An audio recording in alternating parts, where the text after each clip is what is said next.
ख्रिस्त में प्यारे भाई और बहनों, आप सबों को जय यीशु।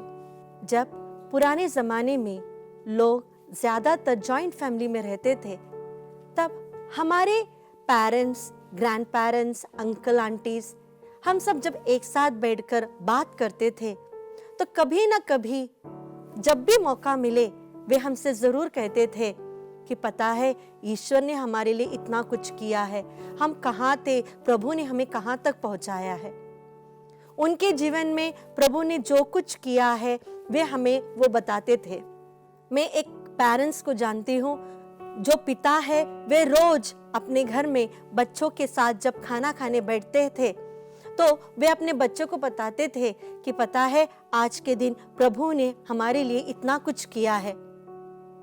कई वर्ष पहले जब मैं खुद अपने घर गई थी तो शाम को हम सब परिवार साथ बैठे थे तो माँ ने एक बात कही। माँ ने मुझसे कहा, बेटा याद है 20 साल पहले हम कहाँ थे? पता है आज हम इस जगह इसलिए पहुंचे क्योंकि प्रभु ने हम पर दया की।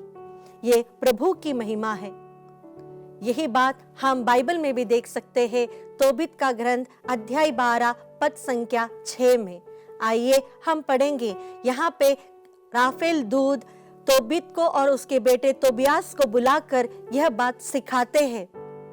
राफेल ने दोनों को एकांत में बुलाकर उनसे कहा, ईश्वर का धन्यवाद कीजिए और सब प्राणियों के सामने यह घोषित कीजिए कि उसने हमारा कितना उपकार किया है। उसके नाम के आदर में धन्यवाद और स्तुतिगान कीजिए। ईश्वर के सत्कार्य प्रकट करने में संकोच मत कीजिए। आजकल की दुनिया में जब हमारे जीवन में कुछ अच्छा होता है तो पूरा क्रेडिट हम ही ले लेते हैं। हमें लगता है कि हमने इतनी मेहनत की है, इसका फल हमें मिल रहा है। ऐसा नहीं है। जैसा हम कहते हैं दाने दाने पे लिखा है खाने वालों का नाम, उसी प्रकार हम कितनी भी मेहनत क्यों ना करें, उसका फल अगर हमें मिलना हो तो प्रभु की कृपा हमारे जीवन में होनी चाहिए। मैं एक व्यक्ति को जानती हूँ जो एक जॉब के लिए ट्राई करता है। वो उसके लिए पूर्ण रूप से क्वालिफाइड है। हर इंटरव्यू के बाद वो मुझे एक मैसेज भेजता है, आज का इंटरव्यू बहुत अच्छा था, नौकरी मुझे पक्की मिलेगी। लेकिन बाद में मुझसे कहता है एक पॉलिटिशियन का एक आदमी आया तो उसे दे दिया गया वो सीट।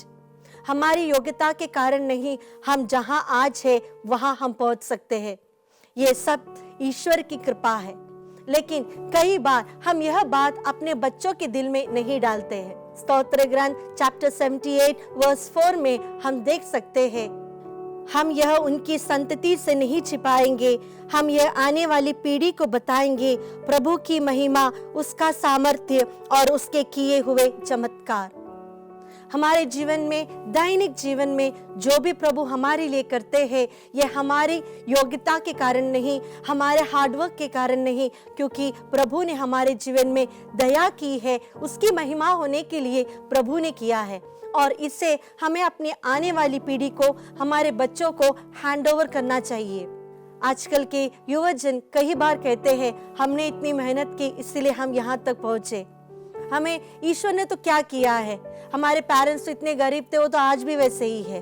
लेकिन हमारी मेहनत से, मैंने मेहनत की इसलिए मैं यहाँ तक पहुँचा है। प्यारे युवजनों, मैं आप लोगों से कहना चाहूंगी, आपके माता पिता के पास आज के दिन थोड़ा समय बिताइए और उनसे पूछे प्रभु ने हमारे जीवन में क्या क्या किया है, कितने आशीष प्रभु ने आपके और आपके परिवार में दिए हैं। आइए इस उपवास काल में हम यह एक कोशिश करें कि जितनी बार प्रभु हमारे जीवन में कुछ अच्छा करे वो हम दूसरों के साथ शेयर करें। परहेज करते हैं, उपवास करते हैं, प्रार्थना करते हैं, ये सब अच्छा है, उसी के साथ हम प्रभु के गुणगान भी करें। स्तोत्र ग्रंथ अध्याय 40 पद संख्या 6 में कहते हैं, प्रभु मेरे ईश्वर, तूने हमारे लिए कितनी महान योजनाएं और कार्य संपन्न किए। तू अतुलनीय है। यदि मैं तेरे कार्य की घोषणा और वर्णन करना चाहूँ तो वे कितने अधिक है कि मैं उनके वर्णन में असमर्थ हूँ। हाँ भाई और बहनों, अगर हम गिनती करने लगे कि प्रभु ने हमारे जीवन में आज तक क्या क्या किया है तो जरूर हमारे पास शब्द नहीं रहेंगे। केवल प्रभु के सामने बैठकर आंखों से आंसू बहता रहेगा। इस टॉक के बाद आप एक काम कीजिएगा, एक पेपर पेन लीजिएगा और प्रभु ने आज तक आपके जीवन में जो कुछ अच्छा किया है, जो कुछ आशीषें दी है, उसे सब लिख कर रखिए। एक बार परख के देखिए अपने जीवन को कि कितने बार आपने प्रभु को धन्यवाद दिया है दिल से, कितनी बार आपने प्रभु के कार्यों को दूसरों के सामने प्रभु की महिमा के लिए कहा है। आइए आज के दिन हम यह वचन याद करें। स्तोत्र ग्रंथ अध्याय 32 पद संख्या 7। प्रभु तू मेरा आश्रय है, तू संकट से मेरा उद्धार करता और मुझे शांति के गीत गाने देता है। प्यारे प्रभु जी, इस दिन हम आपको तहे दिल से धन्यवाद देते हैं आपके सभी चमत्कारों के लिए। आज तक जो जो आशीष आपने हमारे व्यक्तिगत जीवन में, हमारे परिवार में दिए हैं, उसके लिए प्रभु हम आपको तहे दिल से धन्यवाद देते हैं।